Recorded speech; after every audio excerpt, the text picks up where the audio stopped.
afternoon and welcome to the porch. 3, 2, 1. I'm Sylvia Four. I'm Linda Hollington. And I'm Sherry Darmanine. And since we are 1 week into hurricane season, we thought we'd talk about hurricane preparedness and a few things that you can do now to get ready. Mm-hmm.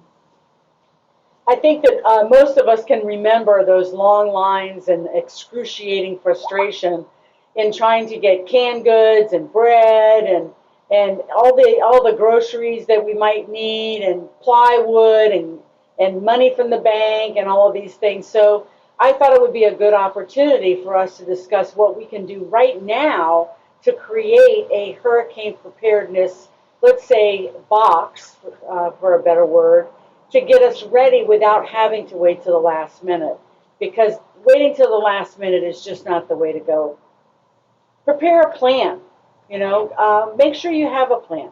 Are you going to stay? Are you going to go? All depends on where you live, right, Linda? Right. Beachside. So because of living beachside, she evacuates. So that's why having a to-go bag is important. Right. In the event that you are going to evacuate, make sure you have that bag ready now. You have flip-flops in there, that you have a towel in there, personal hygiene there, a nightgown, some shorts, some t-shirts. Make sure you have all your medications ready to go. Make sure you have pet food in there if you need it. This to-go bag can be made now and just sit there waiting for you when you are ready to evacuate, like Linda does when she's on beachside. Another important thing to remember is your important papers.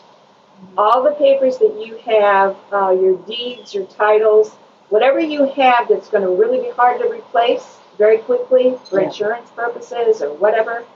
I have a red folder, and it's in it. My husband knows where it is. I know where it is. It's all you have to do is pick it up and go.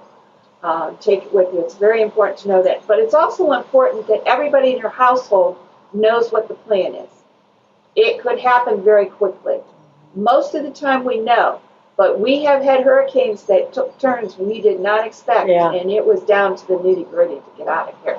It hasn't happened in a while, but 2004 comes to mind. We don't want to get complacent. So don't get Hurricane Andrew. Typically anything 80 pounds or less is going to be a flying propellant. So you want to make sure that whatever is in your yard, like chimes and let's say decorations in the garden, things, even your hose, make sure your hose is tied up with a zip tie. Any of those types of items need to be secured in some fashion. And you're gonna probably lose power. Just count on it. Mm-hmm. If you're fortunate, you won't.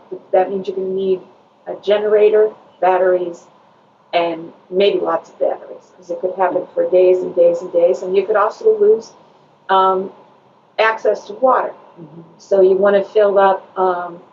Sherry said she fills up buckets from the city water and keeps those, or buy gallon jugs, which seem to work better than a lot of bottles.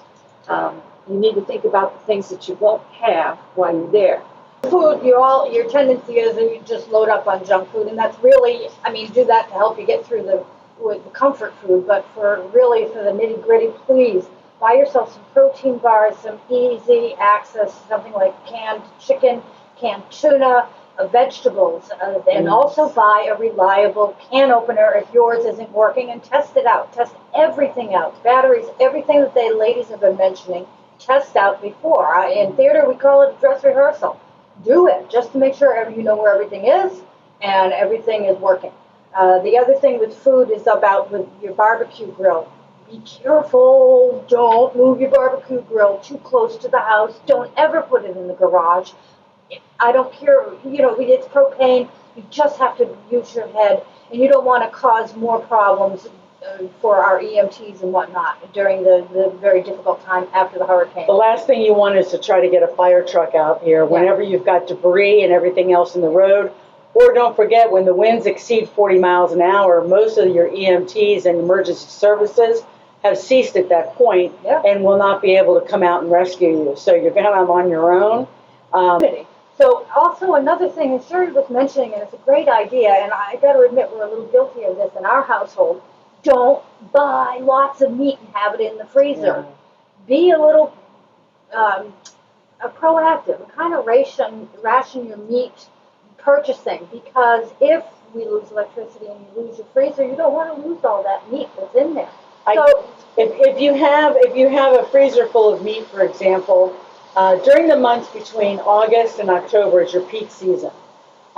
During your peak season especially is not a time to stock your freezers. What you do is take a bowl, fill it with water, freeze that bowl of water, and I stick that in my refrigerator, usually 2 or 3 of them, and I leave them in my refrigerator during the hurricane to keep it cold in the event that we do lose power. Now, keep in mind that the average time frame is 14 days to be without power. So when you stop and think about it, you need a gallon of water per person per day for 14 days. That's a lot of water. Another thing I found that's very convenient to cook on that doesn't take a lot of flame, so to speak, is a fondue pot. Yeah. If you have a fondue pot, you need a little candle. You put that under the fondue pot. You can boil chicken broth and water and whatever and make pasta, you know.